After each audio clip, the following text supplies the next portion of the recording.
तो मैं कहूंगा यहाँ पे आप बने जरूर रह सकते हैं, क्योंकि सपोर्ट्स के आसपास में है, प्रीवियस स्विंग को तोड़ा नहीं है, बने रह सकते हैं। एवरेजिंग की सलाह मैं यहाँ पे एट दिस पॉइंट नहीं करूंगा।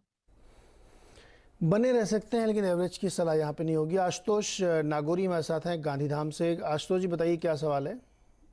हेलो। हेलो। जी बोलिए, सवाल बोलिए। हाँ सर, मेरे पास 20 साल से इन्फोसिस की होल्डिंग है।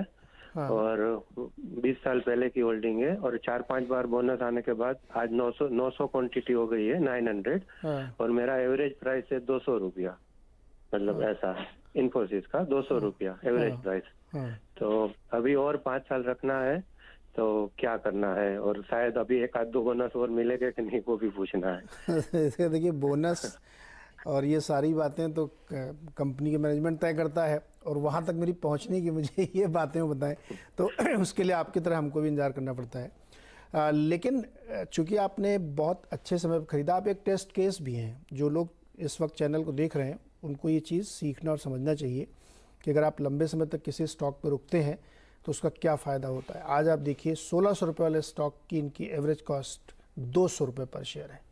कितने साल आपने होल्ड किया था आशुतोष जी? सर 20 साल। 20 साल। तो 20 साल में ये देखिए 8 गुना है इस समय, 8 टाइम्स। बताइए गौरव जी, इन्फोसिस में और रुकना चाहते हैं 5 साल, तो बोनस वोनस तो जो मिलेगा पता नहीं कंपनी कब देगी, लेकिन कैसा लग रहा है आपको इस समय? नहीं देखिए, काफी अच्छा लग रहा है, और मैं समझता हूँ कि एक काफी अप ट्रेंड में है। Nifty IT index up trend में है 20 साल के। इन्फोसिस 20 साल से अप ट्रेंड में है, और अगले 3-4 साल के लिए मैं जो प्रीफर्ड स्पेस है, अगले 2 साल की इनफेक्ट बात की जाए, तो जो मैं प्रीफर्ड स्पेस है वो आईटी स्पेस है, जो मुझे लगता है काफी स्ट्रॉन्ग और परफॉर्मेंस देगा। तो यहाँ पे आप बिल्कुल बने रह सकते हैं। एक इंटरेस्टिंग चीज मैं आपके साथ शेयर करना चाहूंगा नीरज जी, जी। कि अगर आप जैसे इन्फोसिस की बात करते हैं, अगर आप इसके चार्ट्स अगर देखेंगे, रिलेटिव स्ट्रेंथ चार्ट्स अगर देखेंगे, तो इन्फोसिस ने 8 गुना 10 गुना रिटर्न जरूर बनाया है, लेकिन पिछले 20 साल से जो है ये अंडर परफॉर्म किया इसने निफ्टी 50 को। तो ये है, आप अगर निफ्टी के चार्ट अगर देखेंगे 2003-4 में, अगर देखें 1000 के आसपास में निफ्टी थी 2000 के लेवल्स पे। सन 2000 में आज अगर आप देखेंगे निफ्टी, तो आपका दिखने मिल रहा है कि 18,000 के लेवल्स के हैं।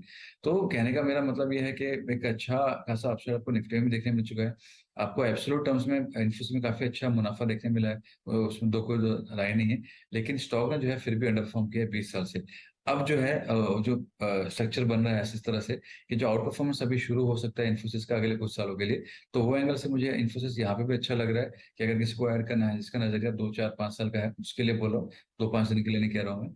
तो यहाँ पे मुझे लग रहा है कि जो 20 साल का अंडर परफॉर्मेंस है वो इन्फोसिस में खत्म हो रहा है, और काफी एक अच्छी अपसाइड आपको देखने मिलेगी आउट परफॉर्मेंस के साथ में।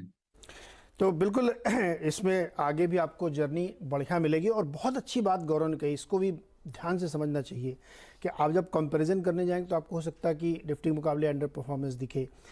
अब यहाँ पे मतलब थोड़ी सी अनरिलेटेड बात है, कहीं कहीं आपका लक फैक्टर भी काम करता है। अगर आपने बजाज फाइनेंस लिया होता तो ये और मल्टीपल टाइम्स में आपको प्रॉफिट दिया होता।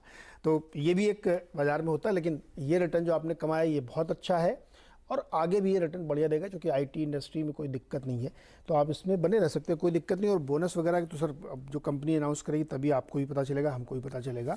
लेकिन एक इंटरेस्टिंग प्ले है, और ये मैंने इसलिए कहा था टेस्ट कैसे, क्योंकि जब आप लंबे समय के लिए रोकते हैं ना तो आपको बहुत अच्छे रिटर्न्स मिलते हैं। ये उसी तरीके का एक स्टॉक था। चलिए अगली तरफ बढ़ते हैं। अभिजीत आनंद जी हमारे साथ मोतिहारी बिहार से जुड़ रहे हैं। आनंद जी बताइए क्या सवाल है। सर सूर्योदय स्मॉल फाइनेंस बैंक का मैंने आईपीओ लिया था 305 रुपए के हिसाब से 49 क्वांटिटी।